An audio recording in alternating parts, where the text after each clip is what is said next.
ini di kesempatan kita yang di sini cukup 3 orang dulu ya. Kami kasih kesempatan 3 orang untuk menyampaikan kesaksiannya. Jadi kesaksiannya itu ini formatnya ya. Jadi pas maju perkenalkan namanya, perkenalkan diri, namanya siapa, dari gereja mana, jabatan dalam gereja atau terlibat dalam pelayanan apa.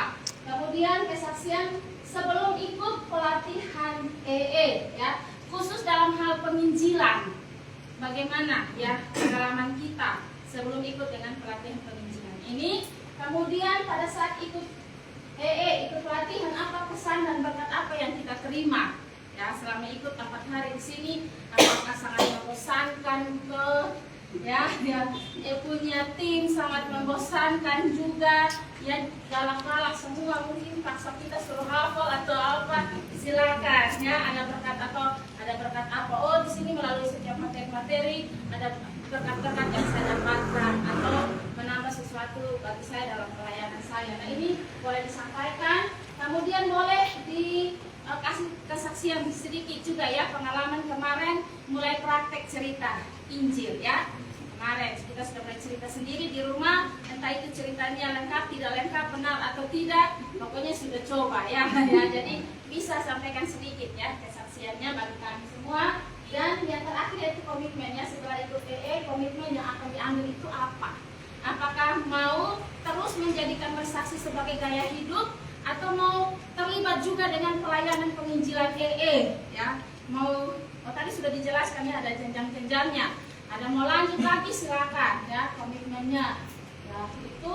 Dan ini saja ya konsep kesaksiannya, waktunya tidak lebih dari 5 menit ya, tidak lebih dari 5 menit. Oke, langsung saja kesempatan pertama saya berikan kepada orang pertama ya. Silakan yang mau menyampaikan kesaksiannya, saya persilakan langsung berdiri maju ke depan. Oke.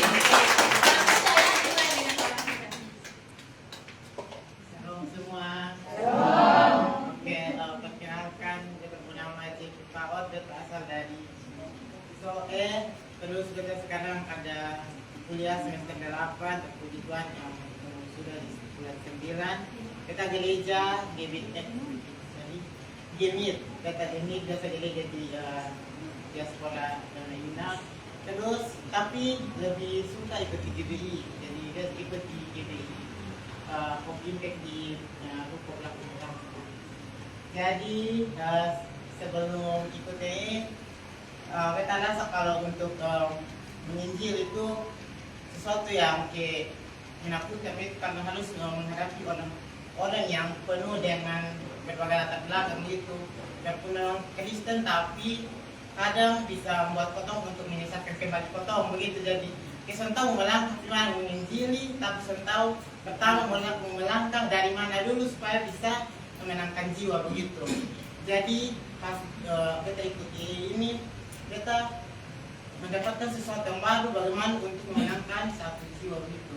Nah, mulai dari 2 pertanyaan yang yang kita semua sudah pelajari itu, kita mulai melihat kalau untuk memenangkan satu jiwa itu kita harus memiliki keyakinan terlebih dahulu untuk masuk surga itu. Jadi kalau kita sudah percaya, ketika kita tanya orang tanya kembali kotong sendela boleh begitu, karena kotong sudah percaya begitu. Nah, untuk berkomitmen di EE, kita rasa setelah ini mungkin beta akan terus belajar di EE, mungkin ada pelatihan beta bisa ikut. Terus ke depan beta mau belajar untuk terus menginjil begitu di beta punya persekutuan. Beta mau belajar untuk menginjil di situ, dan mungkin beta bisa ada punya teman-teman lagi yang satu persekutuan untuk terus ikut dan belajar di EE. Karena beta rasa anak muda sekarang, karena beta anak muda, jadi beta lebih ngomong anak muda, kebanyakan yang ikut persekutuan itu banyak yang ikut-ikut, tapi untuk memenangkan jiwa mereka tidak tahu caranya bagaimana gitu. Nah, jadi pelatihan ini sangat membantu untuk ke depan anak-anak muda itu bisa dimenangkan dengan cara kasih pelatihan seperti ini. Sekian saya. Terima kasih untuk Jeff ya, yang sudah menyampaikan kesaksian yang luar biasa ya. Ingin juga supaya menjangkau apalagi teman-teman yang bawa teman-temannya yang lain untuk bisa juga datang mengikuti pelatihan seperti ini. Baik. Nah di di E sendiri ada bagiannya ya, untuk khusus anak muda itu bagian 4G. Nah nanti setelah ini nanti kita bisa langsung, kalau punya itu nanti kita bisa bicarakan, kita bisa susun bagaimana untuk teman-temannya, boleh juga diperlengkapi ya. Oke, terima kasih. Langsung orang kedua. Oh, yang nggak dijawab.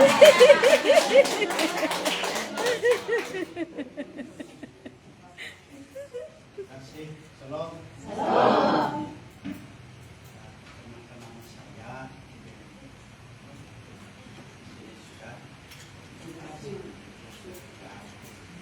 asapnya tadi saya statusnya sebagai pengajian dan penyanyi dan saya yang dicantum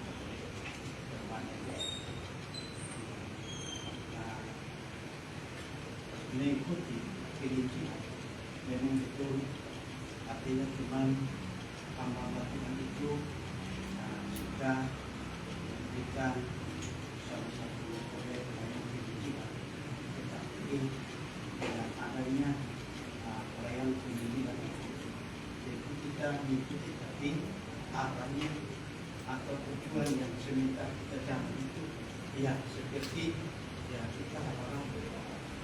Karena itu kesempatan melalui kehadiran ya saya hadiri sudah kurang lebih 4 kali. Saya bersyukur karena lewat metode ini saya mendapat bekal, saya bersyukur kepada Tuhan karena memang artinya melalui jenjang usia sebenarnya kita bisa bagi Tuhan itu tidak kenal usia.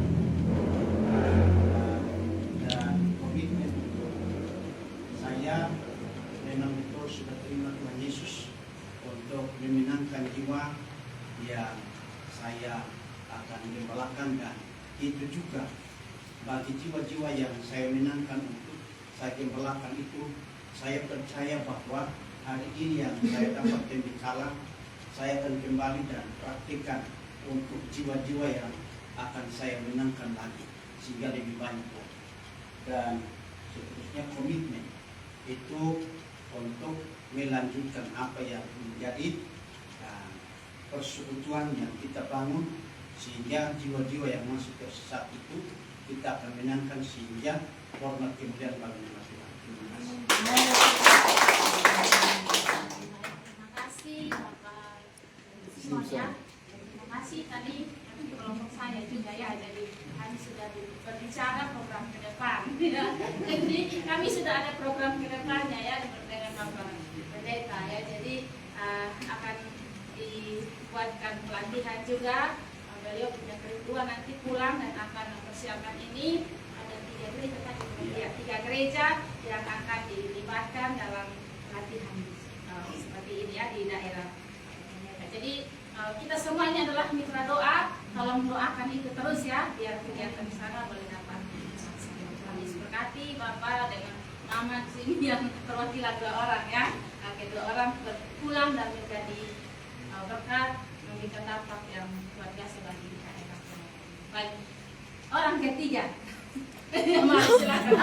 Anda sudah minta kasih karunia ya. Orang protes jadi nanti kita kasih. Baik, shalom. Shalom. Perkenalkan nama saya Endang Arifin Elia, pendeta. Saya sudah punya istri dan istri ada di sini. Anak kami juga orang, perempuan semua. Jadi pekerjaan saya atau tugas pelayanan saya di gereja. Saya pendeta di gereja Injil di Maksimal. Sudah melayani aktif di tahun 2005. Jadi pendidikan saya S1 di Kupang, S2 di Solo. Ya, pendidikannya teologi semua. Jadi Tuhan. Jadi saya ada di sini karena Ibu Lina, di mana Ibu Lina? Ya, terima kasih Ibu Lina. Ibu Lina pertama ada saya punya istri. Jadi ada istri untuk ikut doa bersama dengan Bapak Ibu yang ada di sini. untuk EE di Pulau Kapupat di Kota Cendana di sini.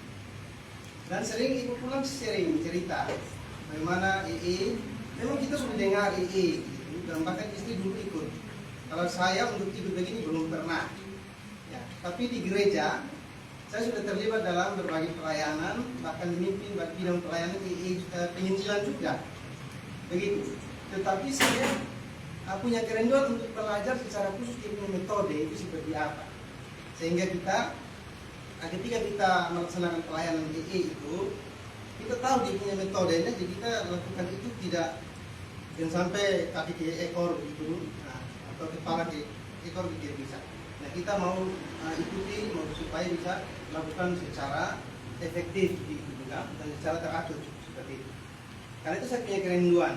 Dan satu ketika belum lama ini, karena saya juga Tuhan percayakan untuk ada dalam pelayanan TPA seperti kita tahu, PSN, dan di situ ditanya apa visi Pak Iman ke depan untuk anak-anak TPA begitu. Saya bilang saya hanya satu saja, yaitu penginjilan, begitu. Penginjilan khusus untuk anak-anak, anak kecil begitu, anak kecil. Dan saya sampaikan, saya bilang saya mau supaya ada EE untuk anak-anak. Nah, setelah sudah habis ngomong dan diputuskan disetujui, saya pulang saya mulai pikiran. Pak itu orang EE, mau tahu EE tidak? Tahu EE tidak, tahu sudah masukkan dalam program sudah disetujui. Dan bagi bayangkan sudah disetujui, anak-anak TPA itu 4.000 lebih, hampir 5.000 anak. Untuk kelas Kupang Tengah saja ada 15 TPA. Dan program itu sudah disetujui, kurang sih stres, saya pikiran. Dan untuk anak-anak khusus untuk anak kecil itu 2.000 lebih. Yang kemudian saya dengar kita dari KLN di kita bahwa untuk anak-anak itu programnya EE Kids ya, EE Kids. Nah, jadi akhirnya saya didorong oleh Ibu Dina, sudah Pak nanti sharing sampaikan nanti di doa di ibadah di Cendana nanti. Lalu saya dapat jemput istri, Ibu Dina lihat saya panggil saya, Pak masuk. Lalu saya sharing, saya kasih tahu ini menjadi pokok doa. Kalau pulang saya pikir lagi, sudah jadi pokok doa. Berarti tidak bisa saya sampaikan berdoa kalau saya tidak terlibat. Saya harus terlibat. Nah, bagaimana cara terlibatnya? Maka sekali lagi Ibu Dina ajak lagi. Nanti ada kegiatan pelatihan EE di Cendana. Lalu kemudian kita kita yang saya sudah lihat itu kita harus ikut. Nah, satu hal yang saya pikir di sini adalah secara manusia ya, dalam tanda petik saya pikir, kan kamu kan sudah pendidikan S2, kamu sudah pendeta, sekolahnya sudah cukup lama dari tahun 2005. Ya, kamu sudah seorang dosen. Ya. Tapi saya dalam hati saya berpikir, ini hal yang mulia, hal yang baik. Kenapa kita tidak mau belajar? Gitu. Kenapa kita tidak mau belajar? Makanya beberapa teman yang baru kaget tahu bahwa saya pendeta dan pendidikan saya S2. Itu ada teman yang tahu. Ya, tapi saya tidak pikir itu. Pendidikan itu semua orang bisa belajar, ya toh, tergantung dari waktu dan kesempatan kita. Tetapi bahwa kesempatan atau waktu untuk kita melayani Tuhan dan pelayanan misi untuk penginjilan adalah pelayanan yang sangat membesar. Ya, ini sangat besar dari kita di lalu kita, ya toh, lalu sudah menguning dan siap untuk dimulai, ya toh, jadi kita jangan berlambat-lambat, kita harus segera pergi. Nah, ini juga tentang jawab kita. Nah, di gereja juga saya selalu serukan bahwa mari kita terus menginjil, kita menginjil begitu. Tapi kalau bertanya lagi, metodenya bagaimana, caranya seperti apa? Makanya saya bersyukur dan berterima kasih bagi ibu saudara di sini yang sudah menolong kami. Pertama saya datang saya mulai pelajari dulu, terus terang saya jujur, kita pelajari dulu ibu ini seperti apa. Kesan pertama yang saya lihat adalah Bapak Ibu Saudara di sini, saya lihat orang-orangnya sederhana dan yang kedua orang-orangnya rendah hati. Puji Tuhan luar biasa. Tangan untuk kita.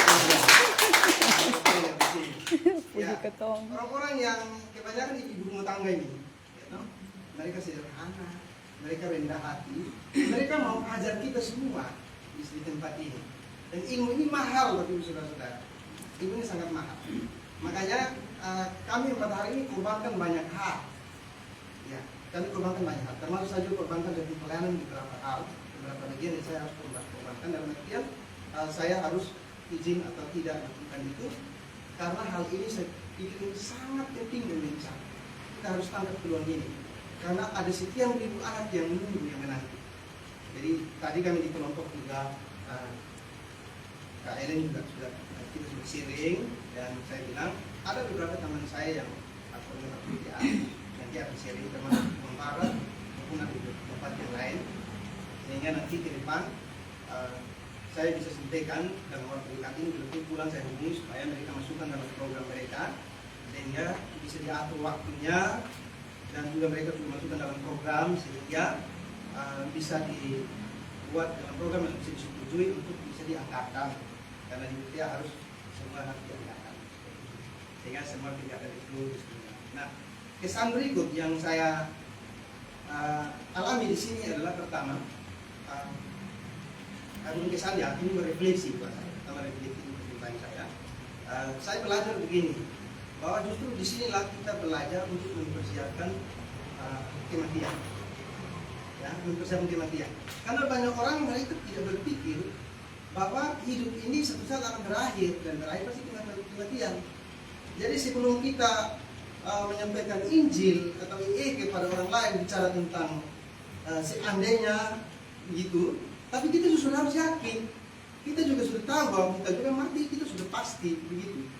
Nah, jadi pertama di sini adalah di sini kita juga memperkuat kita punya diri bahwa kita juga kalau mati pun kita sudah yakin pasti mati.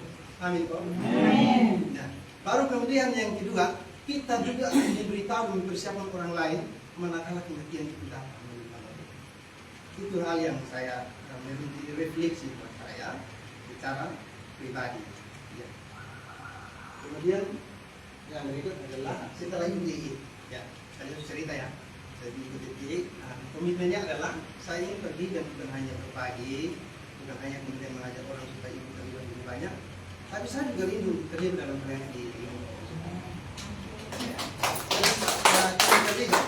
ikut terlibat dalam hal seperti tadi sampaikan oleh Mama, ketua imam kita di Kupang, bahwa ada beberapa tahapan, yang tahapan terakhirnya di Malang ya, Mama ya, saya bilang di Malang. Di Malang itu pada bulan September. Nah ini juga kerinduan saya sebenarnya, saya juga rindu kalau bisa. Bahkan Mama bilang nanti bisa dengan kapal, naik kapal. Nah, baru bisa naik kapal, saya juga sering naik kapal juga bagus tuh. Nah, begitu. Nah, jadi dengan kapal pergi pulang juga oke.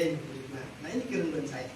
Jadi tidak berlebihan, tetapi saya bermaksud dengan kerinduan supaya ikuti ini sehingga saya juga lebih maksimal lagi dalam kesalahan pada ini setengah-setengah dan saya benar-benar paham betul seperti itu. Karena apa gunanya kita punya ilmu yang tinggi yang besar, kita punya nama pendeta besar, seorang dosen yang hebat, tetapi tidak bisa memberitahu kabar baik kepada orang lain mati yang neraka. Itu kan kasihan toh. Jadi kita jangan dapat sendiri itu anugerah keselamatan pasti yang selamat, tapi kita juga memberitahu orang lain kabar baik. Ini saya dari saya. Mohon maaf, terus biasa bicara di depan banyak. Terima kasih terus kami. Shalom. Jadi memang semua itu kita percaya bahwa semua itu sudah ada dalam rencana Tuhan. Amin. Ya, tidak kebetulan ya buat program seperti itu ya, tidak secara kebetulan, tapi itu kita terima dari Tuhan ya, Tuhan sudah merencanakan itu, akhirnya sampai dengan bertemu dengan orang-orang EE di sini. Dan kami juga dengan sukacita menyambut ya, Bapak kalau mau bergabung bersama dengan kami tim ya, kami tunggu sampai di kelas guru. Amin, amin, amin. Ya, tidak menutup kemungkinan untuk semua ya, untuk semua yang mau kami berikan kesempatan seluas-luasnya ya, kami berikan kesempatan bagi yang mau terlibat dalam pelayanan EE ini, kami sangat terbuka ya. Oke, dan sedikit informasi kalau yang untuk yang bulan September nanti yang di Malang itu, nah itu acara konvensi ya, acara konvensinya. Jadi bukan pelatihan seperti ini ya, ya itu kitanya konvensi, itu ada penyegaran ya. Kita sudah biasanya karena sudah 1 tahun ya, sudah tahun pelayanan, jadi kembali berkumpul di basecamp untuk disegarkan kembali dengan pembicaraan yang ada. Oke, sementara untuk pelatihannya itu memang masih ada jadwalnya, nanti kita akan terus koordinasi ya. Baik, orang berikut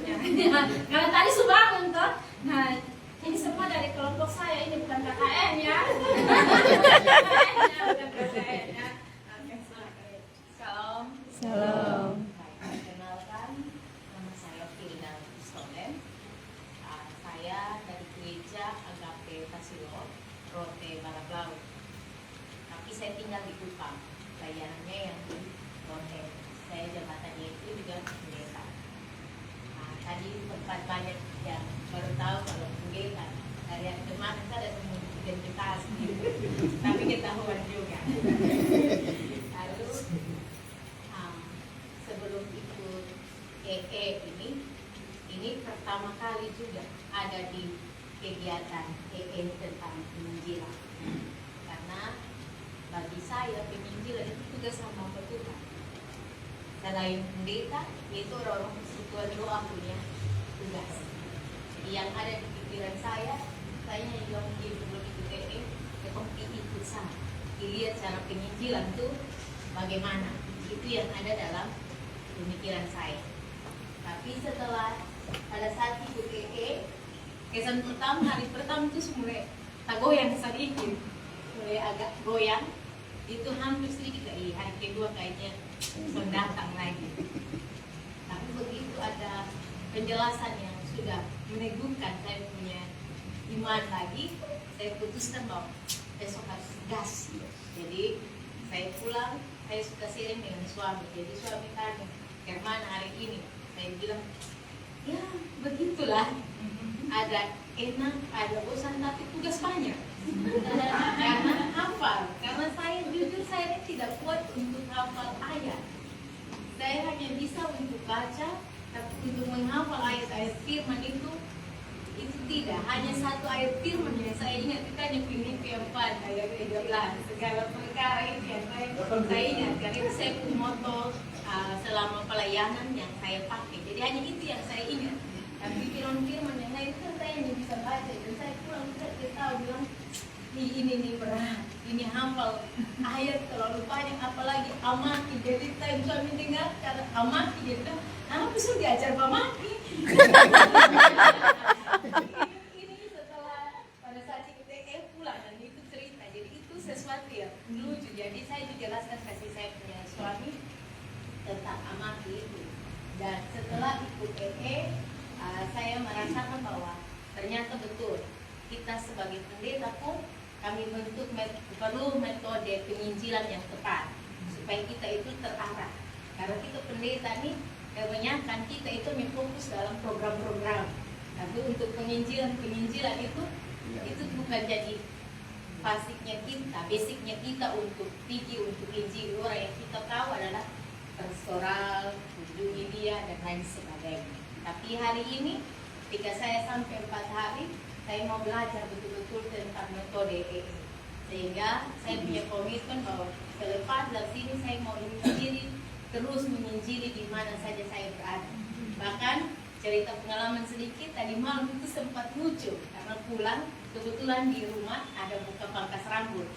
Jadi ada rame, di pangkas itu ada rame. Jadi saya pergi tanya, orang ada 6 orang, saya tanya, seandainya besok 6 di sini nih.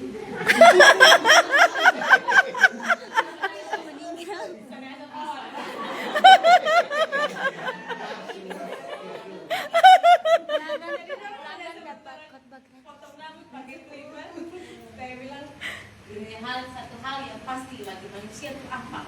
Orang bilang kematian nih yang pasti, yang ada yang bisa menghalangi itu. Dia bilang, nah seandainya besok 6 mati hari ini.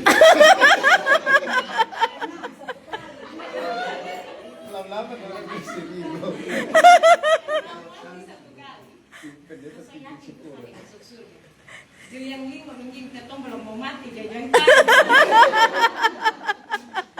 yang 5 kabur, yang ketong belum mau mati, yang ketong semua jawab tentang kematian. Lalu yang satu ini dia dengan percaya bilang, ini beta yakin pasti masuk surga. Tapi dia pikir-pikir lagi, dia bilang, Abi itu kan berdosa di sonde. Dia bilang, lalu mau dengar pesan itu cerita. Jadi akhir bawa dia, iringi dia, walaupun sempat lihat-lihat ini buku yang ini juga lihat-lihat itu, tapi puji Tuhan dia mau terima. Dan dia bilang, Kak, beta mau ikut juga untuk kegiatan itu, tapi beta ini orang pemalu. Saya bilang, oh tunggu, nanti bapak pikir bicara untuk masuk, karena beta belum sampai di fase itu untuk mengajak lebih tahu orang punya karakter ya. Di dia itu harus bagaimana. Jadi dari situ saya tanya lagi ke dia, kira-kira mau tidak untuk sebarkan ini kabar? Dia bilang saya siap untuk sampaikan kabar ini. Jadi itu satu sukacita betul ketika ikuti dengan betul, kita ikuti dia punya amati, dia punya proses itu. Ketika orang lain menerima itu ada satu sukacita besar. Sehingga dia bilang, kan kami bisa minta ini buku kok. Dia bilang, oh boleh kalau lu mau, nah ini karena ini memang untuk lu gitu. Jadi dari situ kita percaya bahwa setelah ikut kita punya komitmen dalam diri sebagai seorang pelayan, bukan hanya sekedar pergi untuk melihat keadaan jemaat, tapi banyak jemaat juga yang itu jiwa perlu diselamatkan. Karena ketong pendeta, khususnya beta tidak tahu pendeta-pendeta yang lain, tapi secara pribadi beta suka mengenal desa jemaat, tapi cara untuk mereka kasih kabar yang lebih praktis, yang mudah dimengerti itu yang kadang jatuh bangun. Tapi hari ini beta pulang dari sini punya tekad bahwa akan bersinar di tanah rohani. Tempat berbincang di KKLM ketika di kelompok kami, kelompok 3, berencana untuk kalau bisa tahun depan juga bisa ada, karena pergumulan mungkin bahwa tidak ada yang bisa fasilitas ke rote. Mungkin ini cara Tuhan juga untuk kita menangkan jiwa-jiwa di sana. Jadi kita terusan topang, dan kalau untuk mau lebih lanjut lagi saya juga siap untuk ikut kegiatan, karena ini sangat-sangat membentuk kami. Bahkan saya kasih tahu saya punya mahasiswa, saya bilang kakak bersyukur karena bisa ikut di kegiatan. Dan di kampus itu kami tidak diajarkan metode EE. Kami harus jujur bahwa tidak pernah diajarkan tentang metode EE. Dan kami lakukan sesuai dengan pengalaman kami yang kami lihat. Bahkan saya sendiri pun ketika sebelum ikut ini, ketika ditanya apakah yakin pasti masuk surga, saya jawab yakin. Tapi saya juga bertanya, saya kadang dimarah, itu yang jadi mengandalkan diri sendiri. Tapi saya juga disadarkan. Saya juga disadarkan karena pemikiran ini, Mama, ini yang saya rasa ketika saya tanya juga, karena kami di rumah ada persukaan doa, makanya saya bilang kalau ada buku ini lebih mungkin saya penginjilin dong semua di rumah tangga gitu. Karena buku satu, jadi saya tidak berani banyak dengan mereka, tapi yang kami tahu itu bahwa kematian itu sesuatu yang mengerikan, karena dengan penghukuman neraka itu. Bahkan pertanyaan diagnostik ini seringkali juga kalau saya dalam pelayanan untuk penguburan orang mati, saya selalu tanya juga, kalau Pak Mama dong mati hari ini bersedia kok tidak, atau siap masuk. Dan saya tidak sangka bahwa di itu pertanyaan ini yang diseluruhkan pertama kali, dan itu membuat saya untuk ketika saya bawa khotbah nanti di kematian, saya akan jelaskan ini supaya jangan menjadi satu ketakutan bagi jemaat ketika bicara tentang kematian. Karena kematian itu sesuatu yang sangat-sangat orang bilang haram untuknya untuk bicara saat ini. Itu yang menjadi mitos-mitos itu yang mau kita patahkan dengan metode EE. Jadi saya sangat-sangat bersyukur dengan metode EE. Lalu yang berikut, saya senang sekali dengan ilustrasi-ilustrasi dari EE. Itu sangat menolong kami untuk berkhotbah, untuk menjelaskan lebih gampang kepada jemaat-jemaat. Karena jujur ketika saya berkhotbah, saya tidak suka terlalu dengan ilustrasi yang saya tidak tahu makna rohaninya apa. Tapi di EE saya belajar bahwa ilustrasi-ilustrasi itu ada di makna rohani yang luar biasa, yang saya yakin bahwa jemaat ketika dia mendengar, dia pahami, dia mengerti. Karena saya pun jemaat itu pemikirannya mereka tidak tamat SD. Jadi ini sangat-sangat membantu dengan kata-kata yang sederhana. Orang akan ingat mungkin sampai mati. Itu yang saya punya pengalaman. Jadi sekali lagi terima kasih untuk para pelatih, untuk EE, untuk 4 hari ini. Semoga kita masih bisa bertemu. Terima kasih. Terima kasih Mama Pendeta, dan pasti kita akan bertemu ini ya. Karena sudah siap sama-sama bergandengan tangan untuk buat sebuah ledakan di Pulau Rote. Ledakan yang positif ya, ledakan penginjilan ya. Dan untuk kita semua, kalau saya kasih pasti semua pengen bersaksi ya. Tapi karena waktu kita ya, waktu yang lain nanti akan bersaksi di dalam waktu ya. Dan pas pulangnya kita bisa bersaksi juga kepada orang-orang yang ada di rumah ya. Mau tahu tidak selama 4 hari ini saya buat apa saja? Nah, buat apa memangnya dia ada ikut kegiatan? Kegiatan apa? Kegiatan sangat bagus. Mau tahu dengan kegiatan apa? Duduk di sini 1 jam misal. Ya. Dan kita bisa bersaksi lagi di situ ya. Baik, terima kasih. Dan waktu untuk ruang kesaksiannya saya tutup sampai di sini dulu ya. Baik, nah kita akan sama-sama menyanyi 1 lagu lagi ya sebelum kita melanjutkan pada acara selanjutnya. Semua bisa lagu ini? Baby melodi bisa ya? Bisa. Oke, kita nyanyi dulu. Ya, nyanyi dulu. Mau langsung